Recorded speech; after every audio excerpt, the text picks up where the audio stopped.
Um, Today's presentation is Bring Nature Back by Losing Some Lawn. This is presented by Paul Erdman. He is the Natural Resources Programs Manager.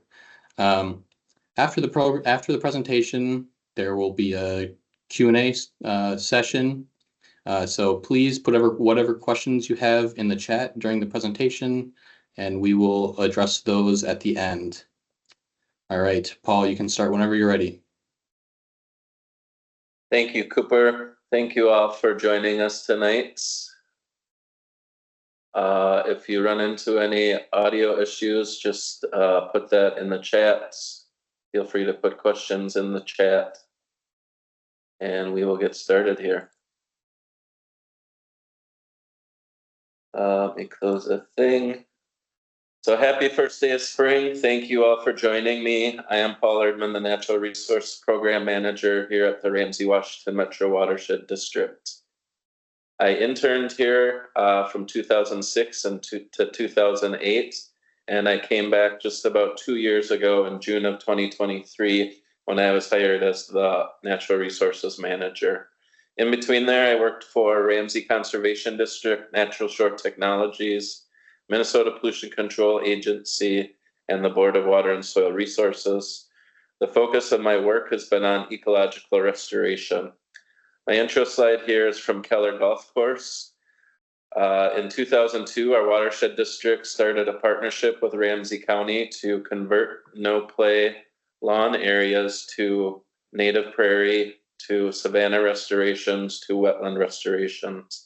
So I like to start this presentation out with this image to show that if turf conversion can happen in a sea of green golf course, it can also happen in your backyard. A quick little background about our watershed district. We cover about 66 square miles in the Northeast Metro. We include parts of Ramsey County, a small portion of Washington County, and the cities listed there. Many of you are probably joining us from one of those cities here tonight. Those are our 12 partner cities that help us manage water resources within that geographic boundary you see on your screen. We manage about 20 lakes, 5 streams, and hundreds of wetlands.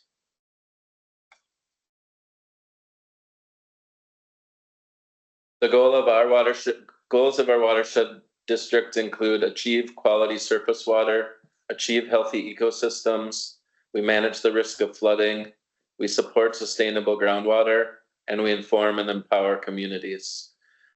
The part of my role, Natural Resources Program, is really the achieving healthy ecosystems. You can see some pictures of some of our sites that we manage on the screen here. We are celebrating 50 years. We're going to have several different events throughout the year to celebrate this milestone, and I encourage you to visit us at rwmwd.org.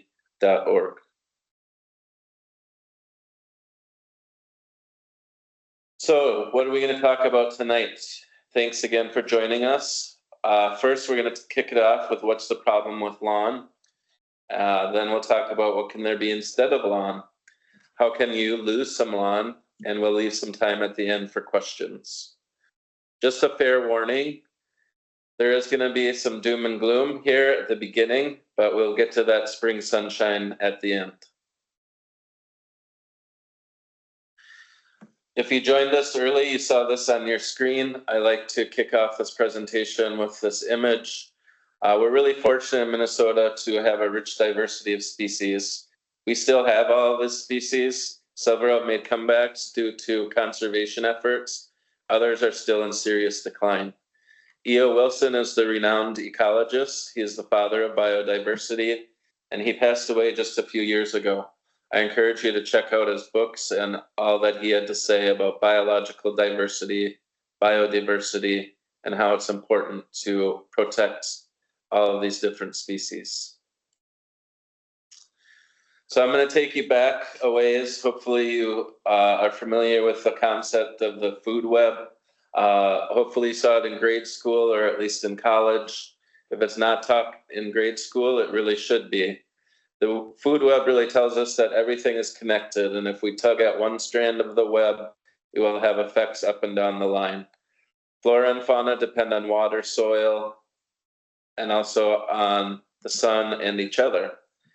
Alda Leopold, one of my favorite authors, wrote, "We abuse land because we regard it as a commodity belonging to us. When we see land as a community to which we belong, we may begin to use it with love and respect." The news is often dire. Open up the newspaper, open up your online news source. It's pretty hard to read this stuff going on, but it's really important to pay attention to what's going on so we can tell this story to others, so others will pay attention and others will get involved. Some call it the sixth great extinction, because we're currently experiencing the most extinction since the loss of dinosaurs 65 million years ago. Extinction is a natural phenomenon. It occurs at natural background rates, about 1 to 5 species per year. But now we're losing 1,000 to 10,000 times the background rate, with literally dozens going extinct each and every day. It could be a scary future indeed, with as many as 30 to 50% of all species possibly heading toward extinction by mid-century.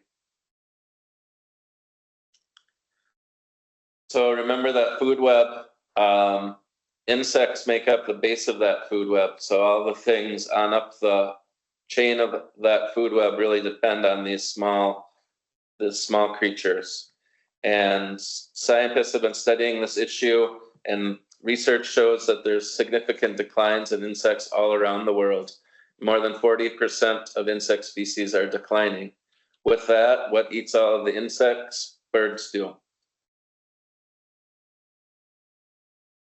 There's many species of insects of concern. The pop out there is the rusty patch bumblebee that hopefully some of you are familiar with. We're going to talk about that species. A study done recently by David Wagner and his colleagues looked at the causes of all of these insect declines, and there's not just one culprit, but it's really many things, what they call a death by 1,000 cuts.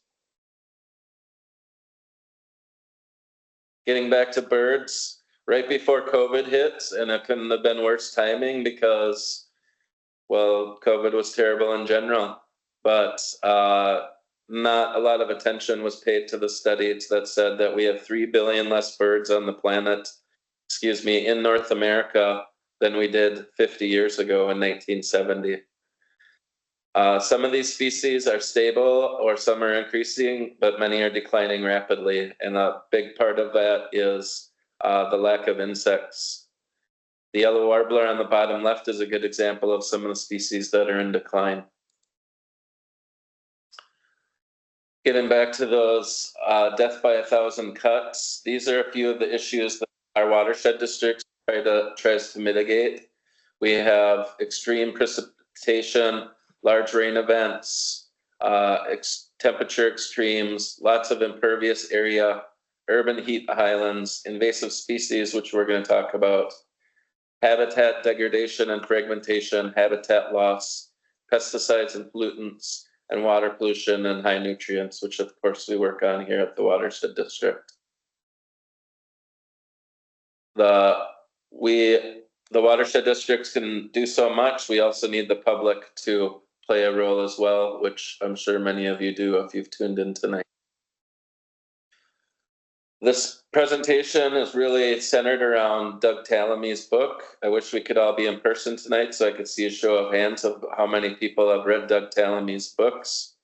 This was his first book, Bringing Nature Home. It was the first one to say that native flora, native plants, and fauna, animals evolve together. And they depend on each other, like in that food web. And natives provide better food, shelter, and habitat than non-native plants that we've introduced. This, for the first time, this was backed by scientific data. He would compare a native plant to a non-native plant and document which species were using the native versus the non-native. Our ancestors have played a part in destroying habitat and threatening wildlife, and the big part of this book and his career since then has been a call to action that we can all play a big part in bringing nature home.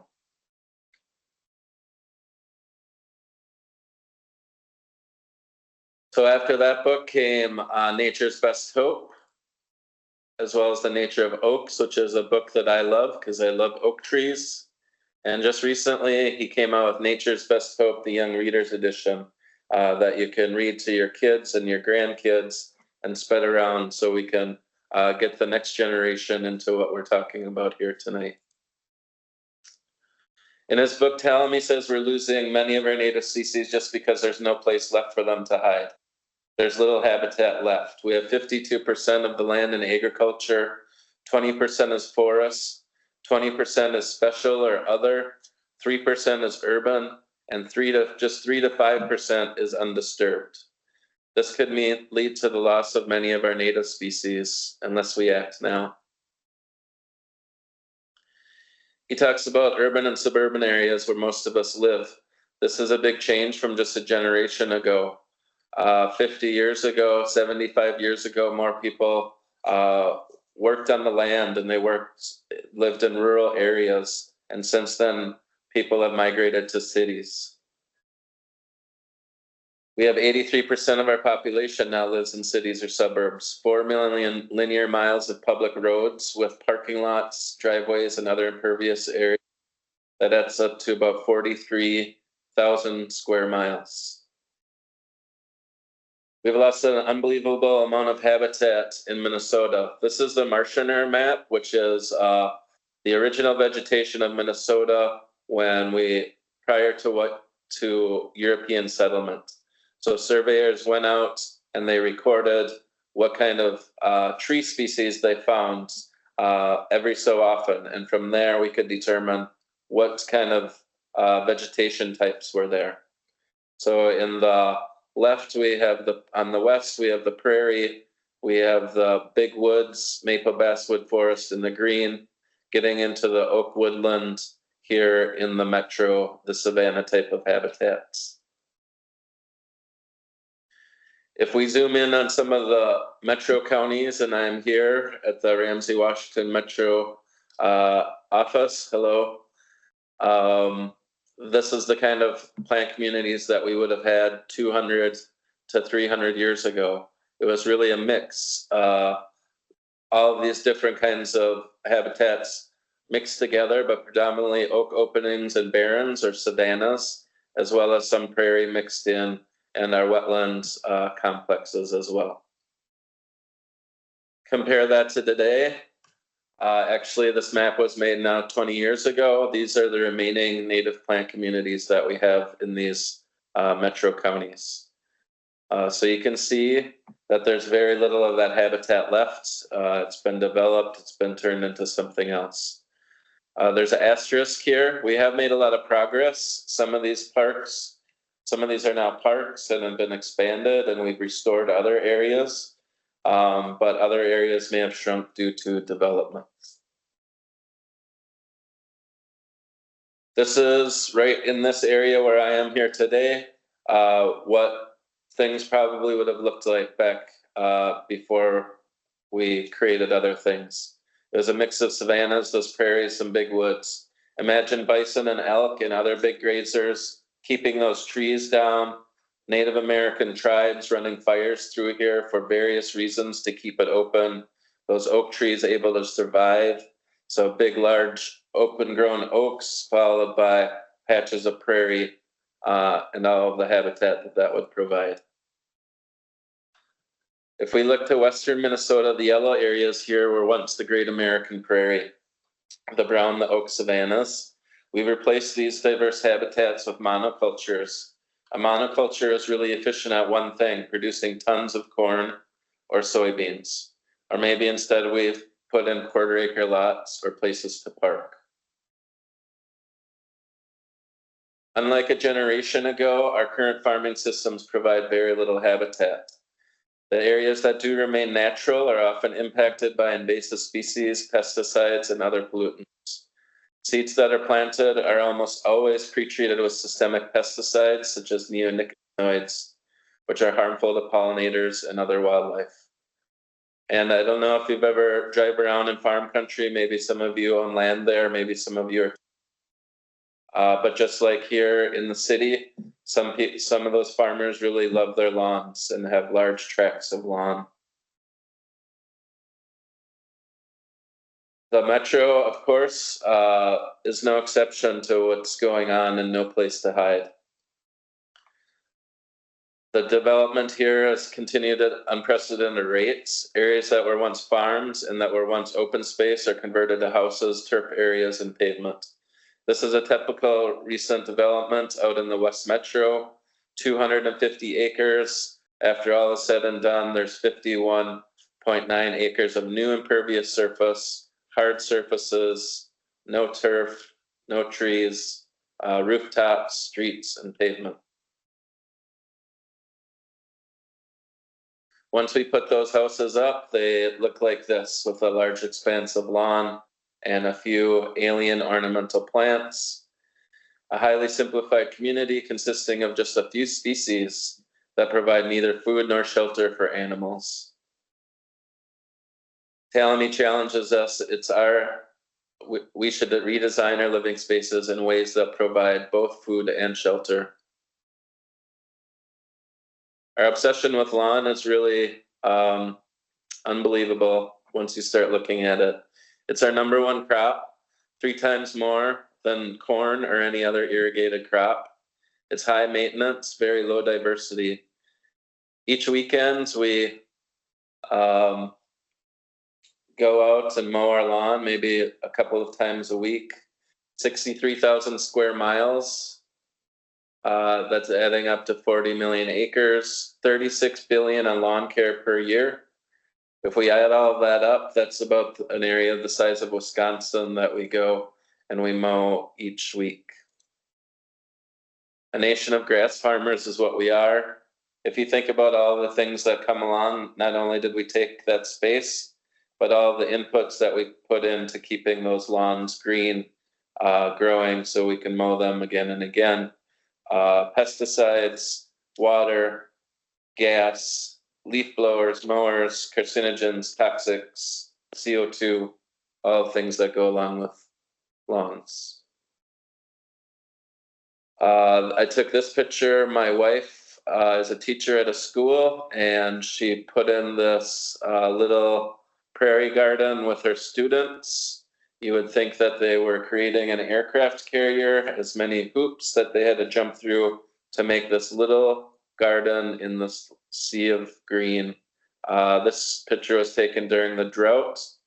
Last couple of years, we've had very severe drought, so we were watering native plants, not normally needed.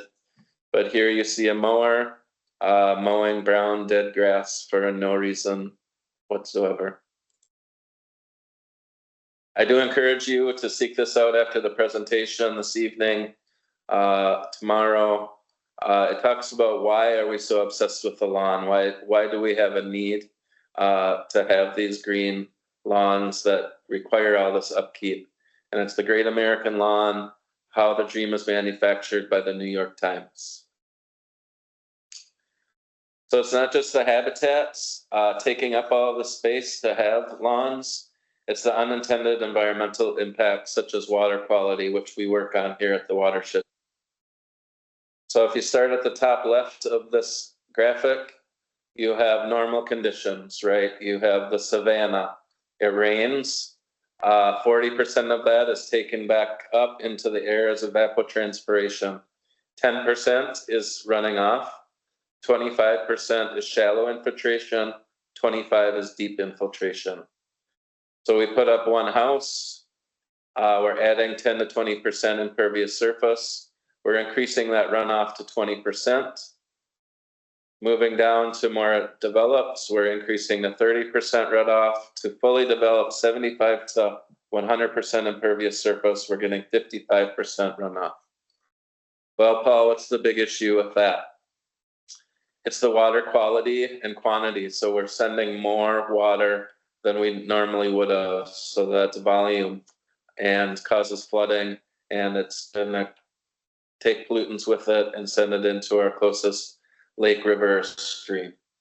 It was a common practice 50 or so years ago to go into a housing development, strip off all that topsoil and sell it or use it for a different project. The soil that's left gets severely compacted during construction, and then we would just throw turf.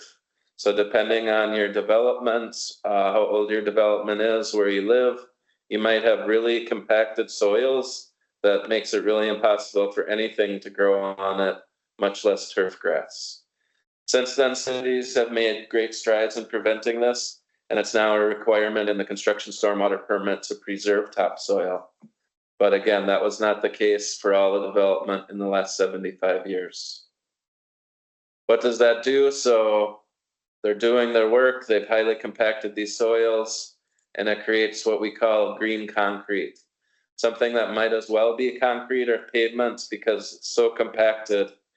It's going to take so many inputs for that grass to grow, and stormwater just runs right off of it. It depends on what kind of soils you have. If you have sandy soils and it's really compacted, you're still going to get some infiltration.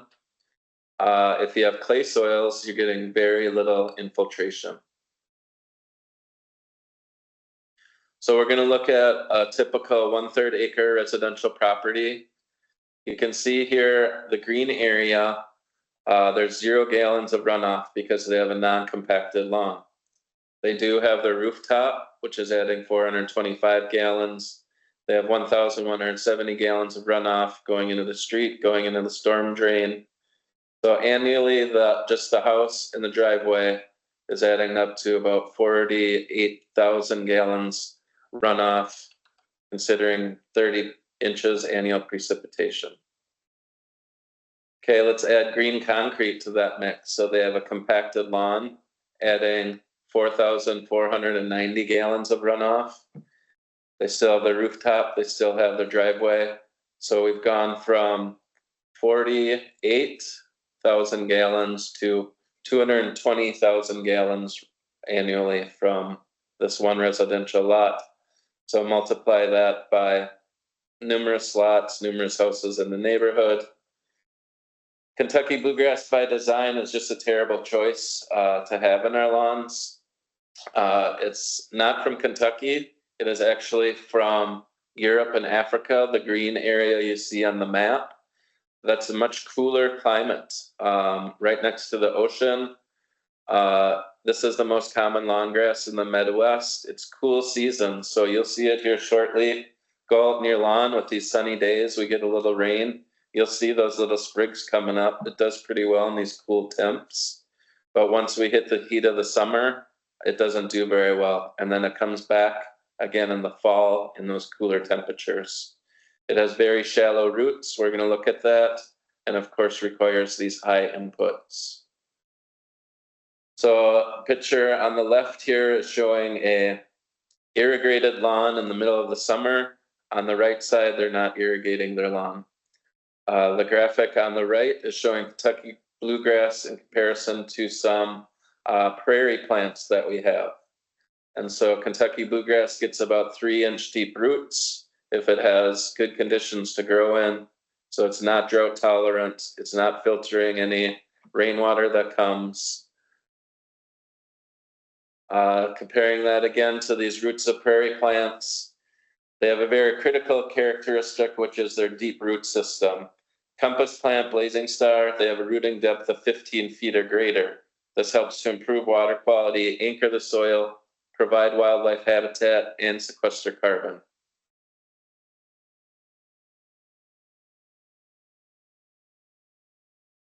Most of our water use is used outdoors. 56% it's used for outdoor use, and that's just mostly used in just 4 to 5 months of the year, since hopefully we're not watering out in the winter. With climate change, that growing season gets longer, so we keep watering. So this is likely to increase over time. So the grass we try to grow, these areas, these high inputs to keep it green and growing. How many of us have driven past this scene where more irrigation is going onto paved surfaces than the grass itself, or irrigation happening on a rainy day? Add to that a little bit of fertilizer, some pesticides. That's probably not needed because there's no pests to worry about, but everybody else is doing it, so why don't we? Oh, and there's some bonus plastic pollution that's going to end up in our waterways after it falls down and gets washed into the storm sewer. Here's some broken sprinkler heads. How much water is that system using on a daily basis? Watering into the yard. So here's a good graphic that's showing why this is an issue. So all of that's running off, getting into our street, going into the storm drain, picking up sediment, nutrients, bacteria, salt, organic matter, oil, heavy metal, cigarette butts, trash, all of that stuff. And it's going into your local river, stream, or wetland. This is causing algae blooms, eutrophication, E. coli, other water quality issues. 1 teaspoon of salt permanently contaminates 5 gallons of water. Nutrient loading and volume runoff. Going in, this is a picture of Como Lake quite a few years ago now. They've made great progress on Como Lake. And 1 pound of phosphorus that's being picked up is going to create 500 pounds of algae. That 1 pound of phosphorus, 500 pounds of algae makes our lakes look like this, our ponds look like this. So maybe you have your house in town and you also have your cabin up north where the yard looks just like the one in town. In our busy lives, how many people make the drive all the way up north just to mow the grass, turn around, and come back home? We want to get away from the city, and we've taken the city, the suburb, the town, and we've put it up north. And we want to get out in nature, and these cabins and stuff look just like they provide no habitat for the wildlife that we go up there to cherish and to love. Think about just one person's ecological footprint in where you're spending your time. Home, work, driving, shopping. Is there any wildlife habitat in any of these spaces?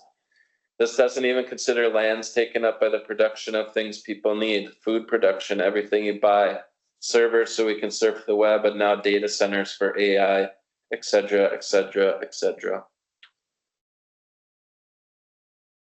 Okay, so we have our big turf lawn. And we should have a couple of little plants in there.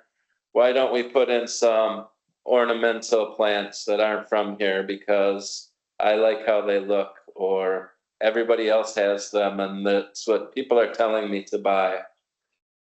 So ornamental plants are plants which are grown for display purposes rather than functional ones. While some plants are both ornamental and functional, people usually use the term ornamental plants to plants which have no value beyond being attractive, although many people feel that this is value enough.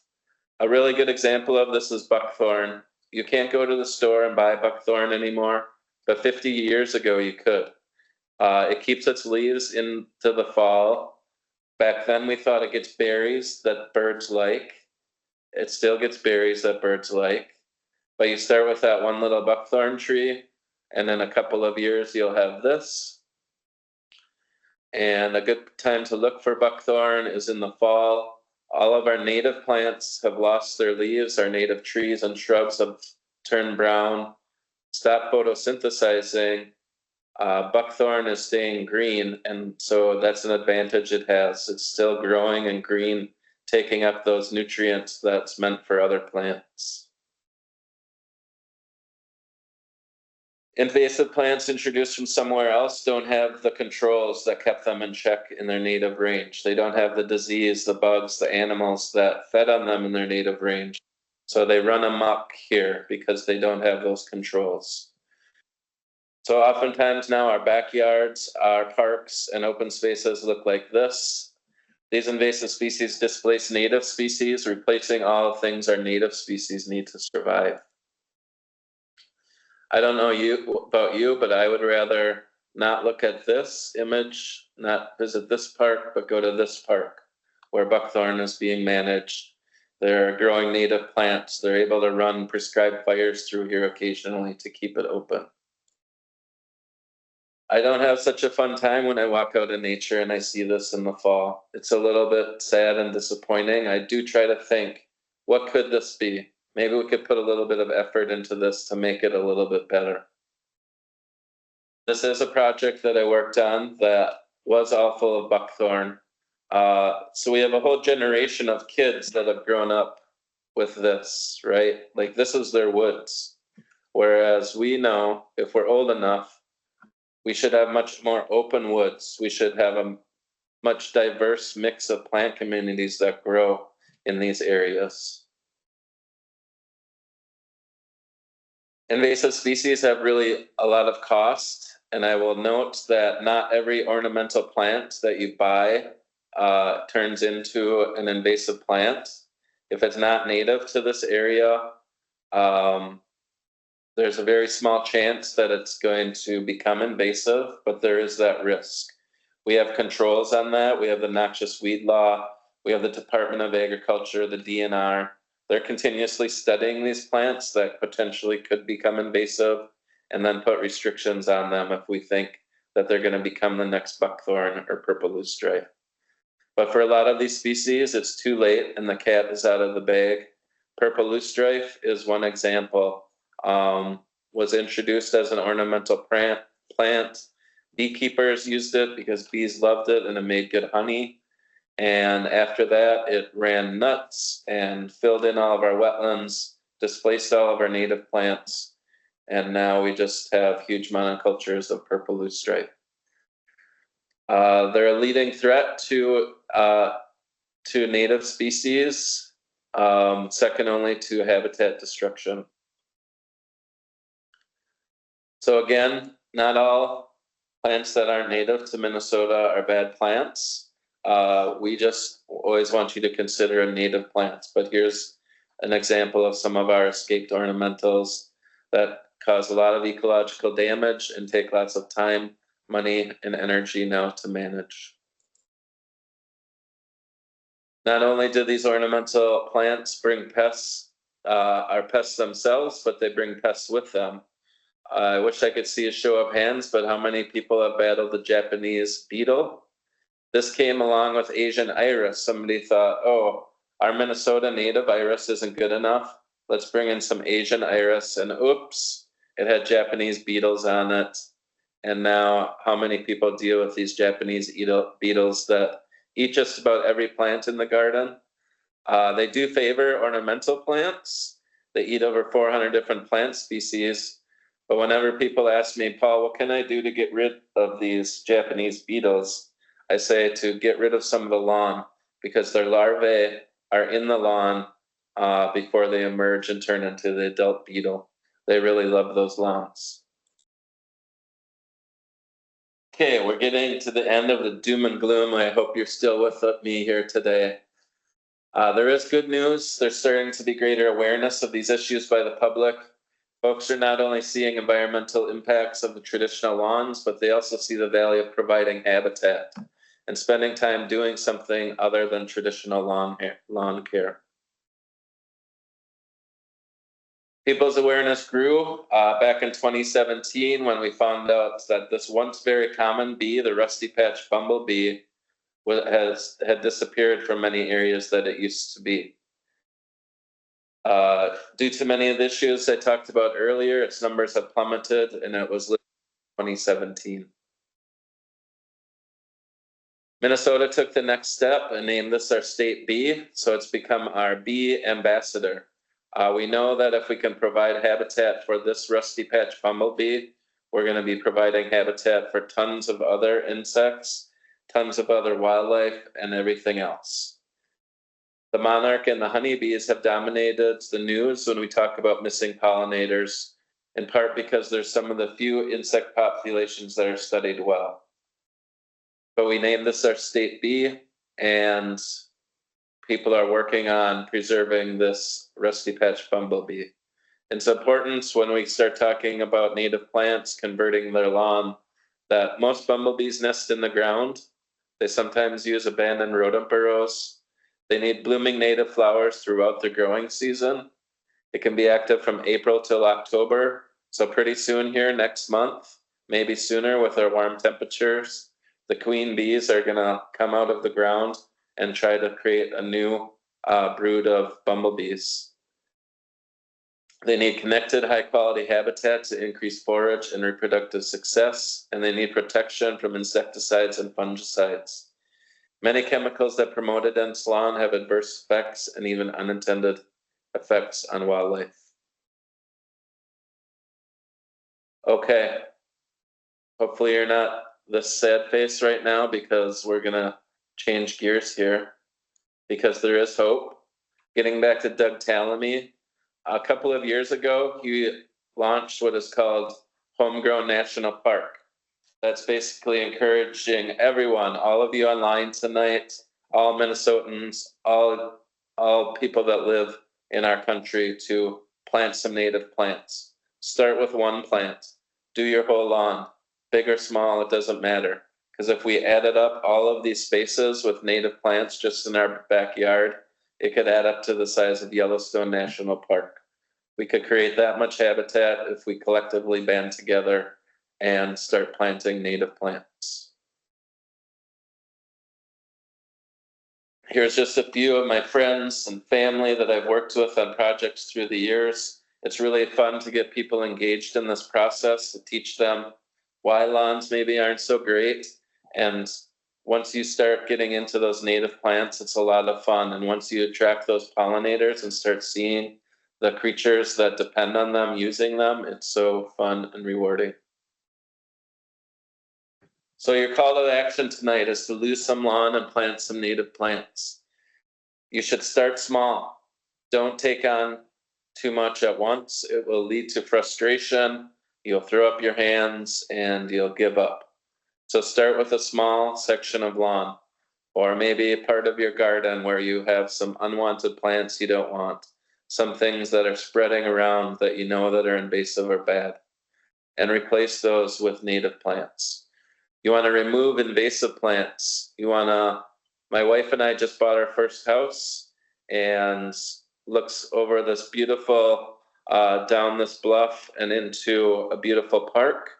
And the whole backyard was buckthorn. I'm like, how did the last people deal with this view of this buckthorn blocking it? So the first thing we did is we got rid of all that buckthorn.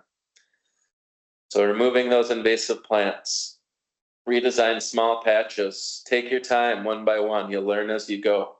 Decrease turf and ornamentals and increase the natives. You want a variety of colors, shapes, sizes, and blooms. That's one of the great things about native plants, is there's such a rich variety. There's plants for each place, for shady areas, for sunny areas, for wet areas, and also for you. There might be certain looks or things that appeal to you and certain things that don't. Finding the plant that is right for the conditions is critically important. You want to strive for diversity. You want a mix of grasses, sedges, and forbs. So those are not true flowering plants, grasses and sedges. They do get flowers, but a sedge is just like a grass. They're going to help prop up those flowers and also are beneficial to bumblebees and other things. You want to have spring ephemerals and late bloomers. You want to have mixed heights. The greater diversity of plants you have, the greater diversity of wildlife. So again, start small. Maybe just start a few plants one year. Oh, I kind of like that. And you can add to it and expand from there. In a natural setting, you usually have about 2/3 grasses, 1/3 forbs, but you can flip that. Maybe you want a more showy look and have more forbs and less grasses and sedges. This blooms in succession is really important. Like I talked about the rusty patch bumblebee. Bumblebee queens are going to emerge pretty soon here, and they're going to need these early flowering plants. Like I have on the screen here is past flower, one of my favorite native plants. Really beautiful, just pops up out of the ground. So you might have forgotten you planted it. Suddenly there's this beautiful flower looking at you. Moving on to the right is the prairie smoke, blooms a little bit later. The columbine, Virginia bluebells. The spiderwort is getting more into approaching summer butterfly milkweed. The milkweeds are very important. White snake roots, goldenrods, and asters are the fall bloomers. So you want to have some of those in your garden to provide fuel for those monarchs before they go on their migration south. This is maybe a new concept some of you have heard about, but a soft landings garden is a diverse native planting under keystone trees. They provide critical shelter and habitat for moths, butterflies, and insects. They build complex food web and with an essential foundation. In addition to native plants, soft landings include leaf litter, duff, plant debris, and healthy soil for critters to live in. If you want to jot this pollinators native plants down, this presentation tonight is being recorded, so you can always come back and visit it too. But if you just Google soft landings, you'll find this. So this is getting at the issue, maybe our parks, maybe our yards have these big, beautiful oaks, and there's all of these species, caterpillars and moths and butterflies are up there eating the leaves, and they get big enough to drop down and they want to turn into a moth or a caterpillar. They drop down, and then what happens? Oh, this guy comes and mows over top of them. So instead, this is putting a garden around those trees to provide some shelter and habitat for those animals so they can complete their life cycle. This is just a screenshot from that soft landings that describes this in a little bit more detail. I wish we could do some Q&A here tonight, but Cooper, maybe you could tell me if anybody is answering this question in the chat, or if we even still have anybody with us tonight. Yes, we definitely have people with us still. No one has asked about the best species to plant for wildlife yet. We do have a couple questions for the Q&A session at the end, though. Okay. The best species to plant for wildlife is an oak tree. Why is it an oak tree? They support over 534 species. Of that 534 species, a whole bunch of those are Lepidoptera, are moths and butterflies. They produce acorns, which all kinds of wildlife like. They provide nesting sites. They provide cavities for things to nest and hide and shelter. And those caterpillars, the ones that maybe are moving a little bit slow or unlucky, they are bird food. They are the chickadee's food, coming, picking up that caterpillar, taking it back to the nest and feeding baby chickadees. Bluebirds, all kinds of other birds really need these caterpillars to feed their birds, to feed their baby birds. Here's a good example, a success story. I live in Bloomington, and an organization I was with, we wanted to do a soft landings planting. We identified this area in the park nearby, and this area wasn't really used by people. It was kind of away from the main area of the park, but it was just endlessly mowed for no reason. And so we said, hey, can we do a little soft landings planting around this oak tree? And you know what the city said? We're just going to convert the whole thing. There's no reason we should be mowing this whole thing. It's a waste of resources. It's a waste of time. And so they converted the 1-acre area that was mowed for no reason into prairie. And after a couple of years of drought, we finally got rain last year, and it started to pop, and the natives started to fill in. Some other great wildlife trees and shrubs to think about are willows, cherries and plums, birch, aspen, cottonwood, basswood, serviceberry, dogwood, wild plum. Plum's one of my favorite. That must be why I have it on there twice. It's maybe not suitable for everybody's yard, but just wait. In a few weeks, you're driving along the roadsides and you see these big sprays of white flowers. Those are wild plum, and they get delicious fruit that animals love. And if you can get to them before the animals do, I think that they taste good as well. Another question, when is the best time to plant a tree? That would be 25 years ago. The second best time is today. Actually, you'll probably want to wait a couple of weeks. You might be good as things are warming up pretty quickly, but I would wait until, we're getting into April, maybe into May, just so we're not getting any hard frost that's going to kill off your tree.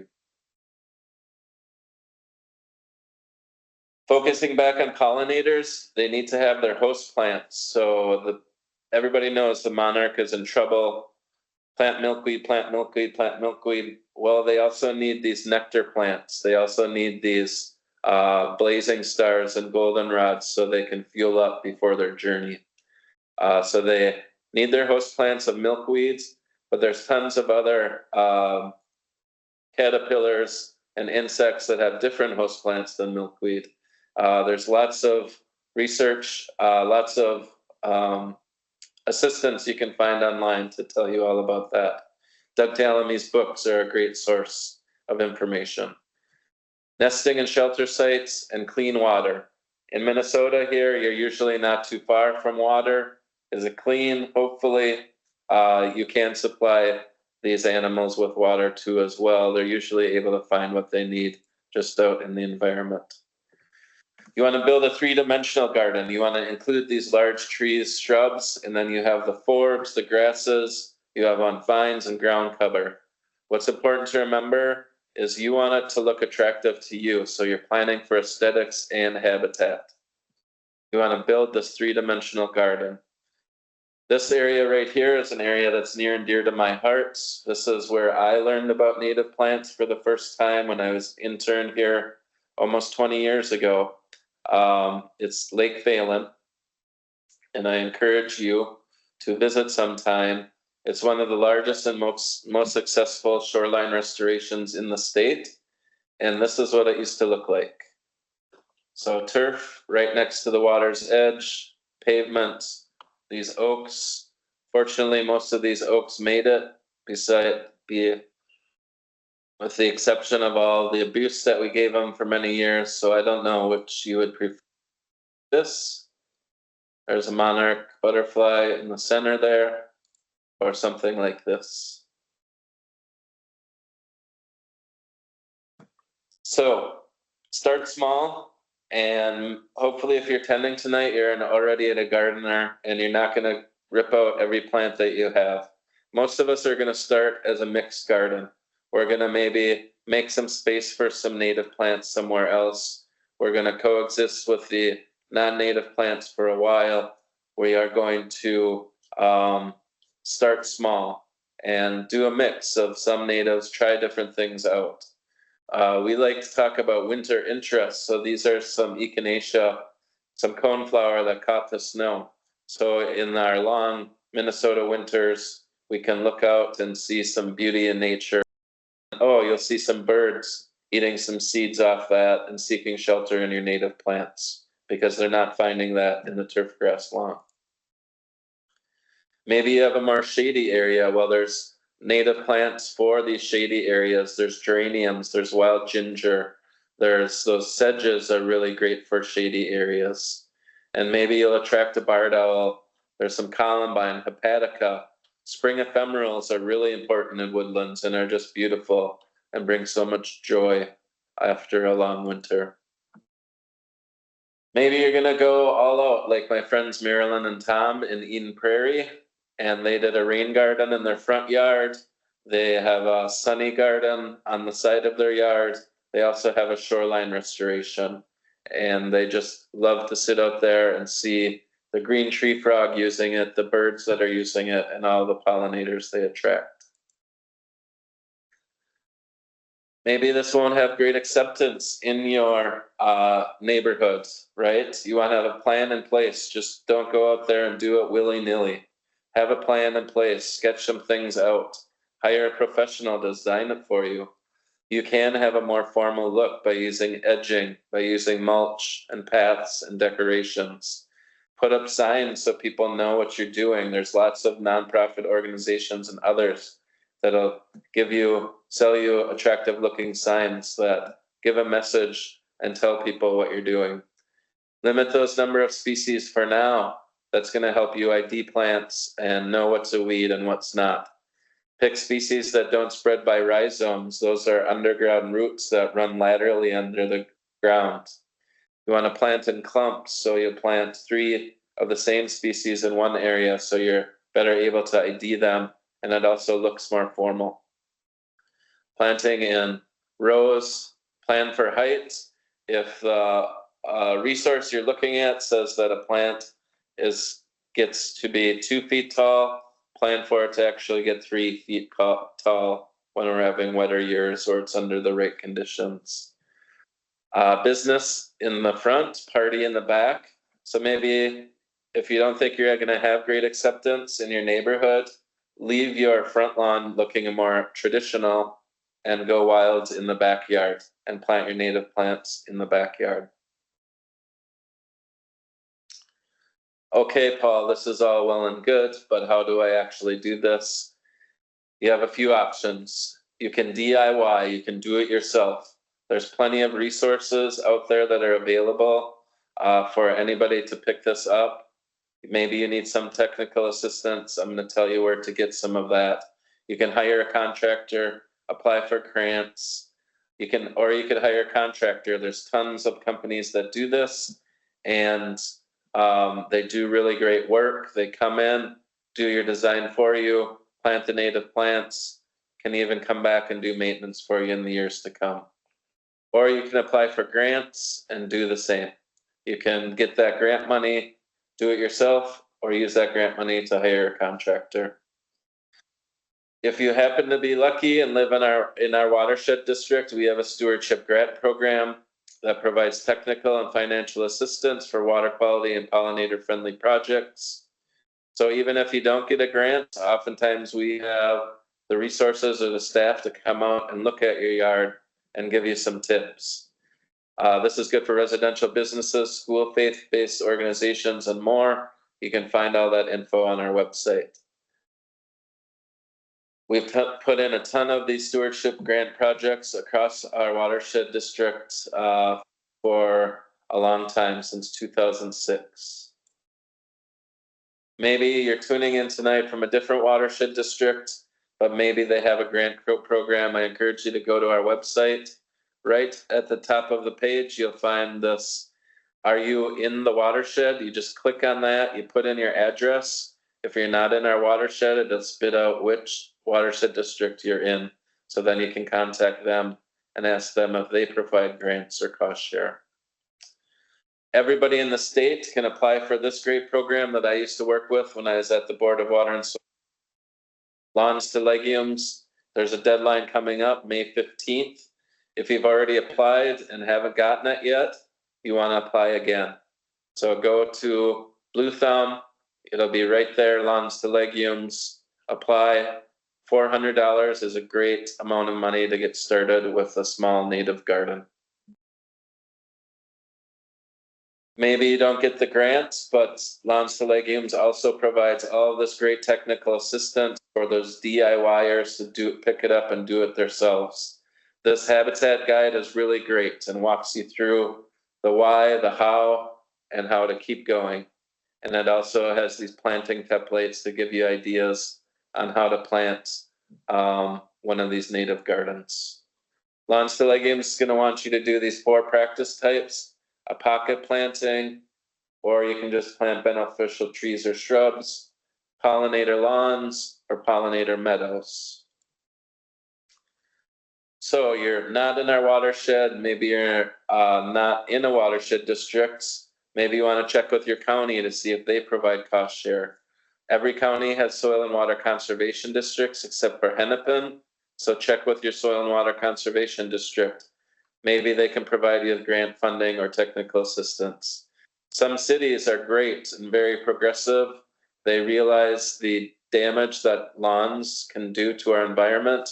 Some cities are offering grants to do lawn conversion. Lawns to Legumes and Wild Ones is a great organization. Their whole purpose is native plant landscaping. So they have a ton of resources, ton of great people. But a good place to start is bluethumb.org. Where to buy native plants, support native plant nurseries, avoid the big box stores. Some of those big box stores you go in, they might be selling advertised as native. If you dig a little bit deeper, that's probably been treated by neonic pesticides, and it can actually be harmful to pollinators. These native plant nurseries understand that issue. They're not using neonic pesticides, if any pesticides, and it's going to be beneficial to the pollinators. Wherever you live, there's a ton of these native plant nurseries around. This Wild Ones Prairie Edge, Wild Ones Prairie Edge chapter is a great place to go to find these native plant nurseries and also the companies that do this type of work. Some big native plant sales to get you started, to start being part of the community, to get you see what we native gardeners are like. Burnsville Native Plant Market on May 17th is a great sale. A lot of great people there, a lot of great vendors and great plants being sold.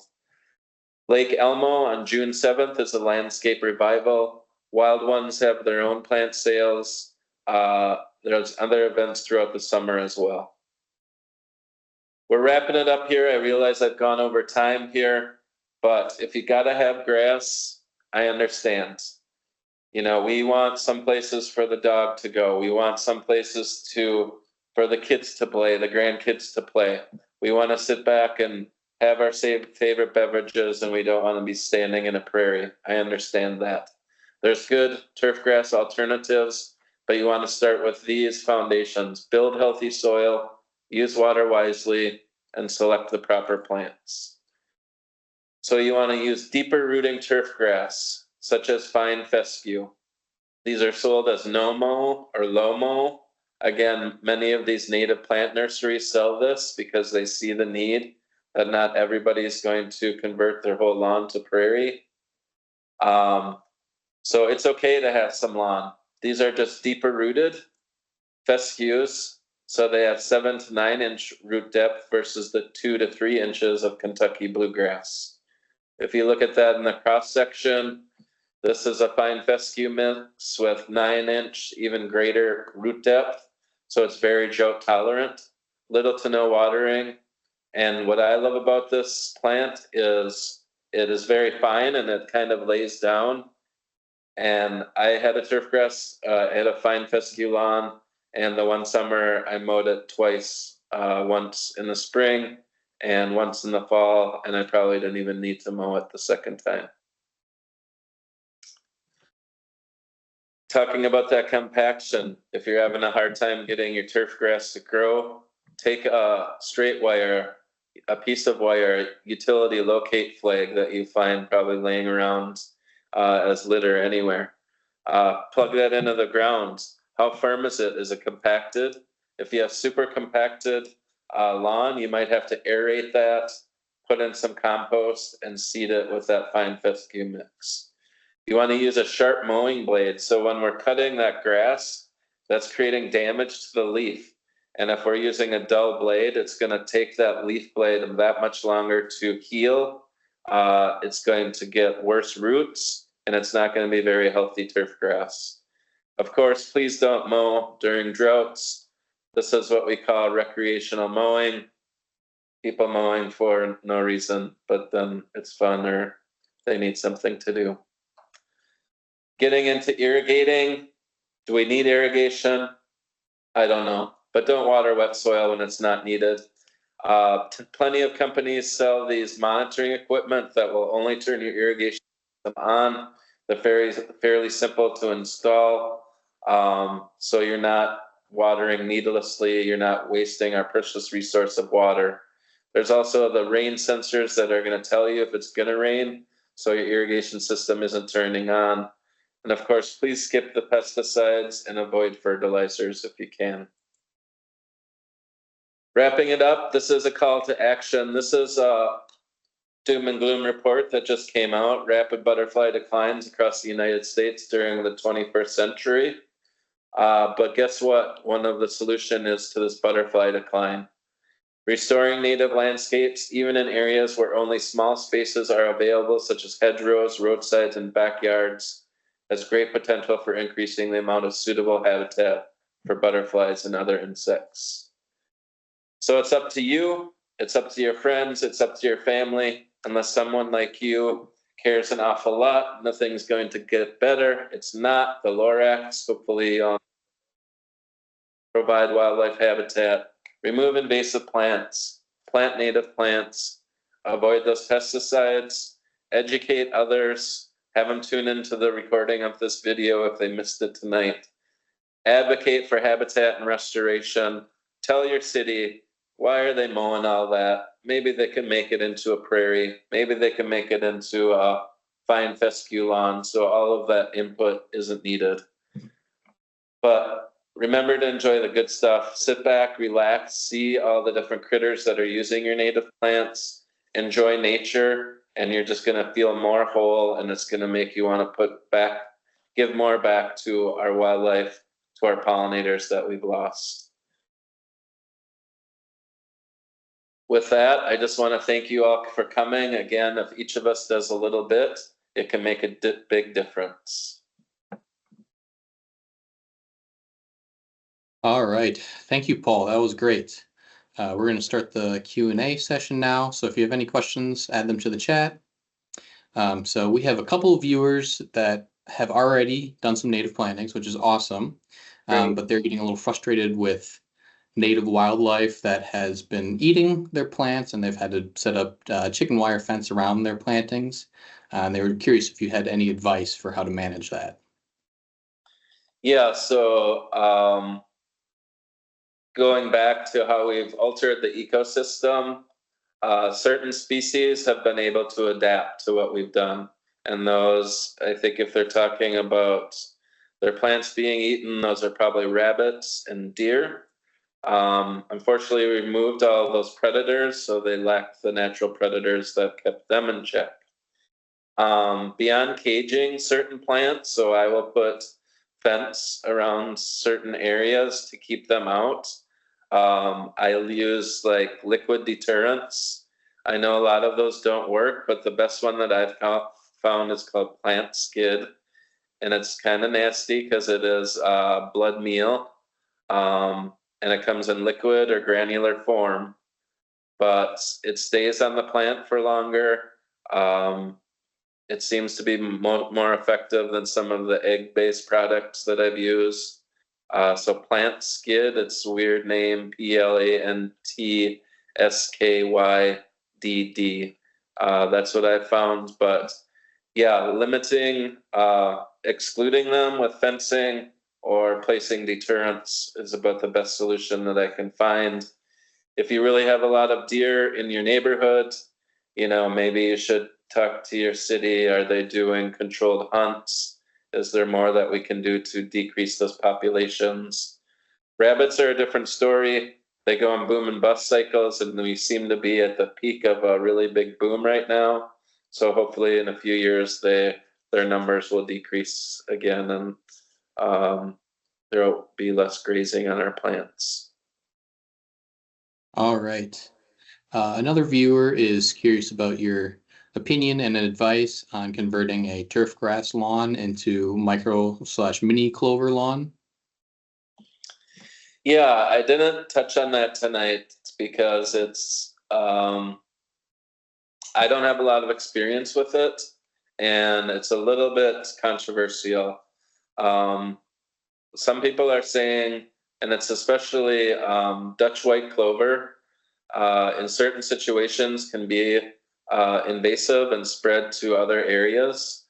Dutch white clover was always part of lawn mixes way back when because it's a legume and it fixes nitrogen in the soil, so it's a free fertilizer. I haven't seen it spread and be super invasive elsewhere. But one thing I am proponent of is native plants. So if you want more of a lawn look, maybe you can consider more of a native lawn mix. There's companies selling those. I would say that your micro clover lawn is much better than a traditional Kentucky bluegrass lawn. If you like the look of it and you see bees on it, I would say go for it. All right. Another person is saying that they have a drainage problem in their yard, and they're curious about some native plantings or methods they could use to help with that drainage issue. Can you repeat the first part, Cooper? Oh, they're having problems with drainage in their yard. Yeah, it just depends what you have going on. If you are in our watershed district, feel free to contact us because that's certainly what we deal with here is we want to capture that runoff and not have it go down your driveway and get into the local stream. And we might be able to provide some ideas with you. So it just kind of depends how much flow you want to slow down that flow in your yard. Identify the source. Where is it all coming from? Is there any changes that you can make to that to rectify that? Alrighty. Someone else was wondering about some good native flowers to plant into a small sunny urban boulevard area. Small sunny boulevard area. There is, if they go onto the Lawns to Legumes or Blue Thumb site, they have some planting templates for that. The challenge with those by the roadsides is you want to pick plants that are salt tolerant, and I don't know if lots of plants are salt tolerant, so if they wanted to reach out to me, they can. I could send them some ideas. But off the top of my head, I'm thinking shorter things because you don't want anything real tall because you're in the right of way and you don't want to cause traffic or safety issues.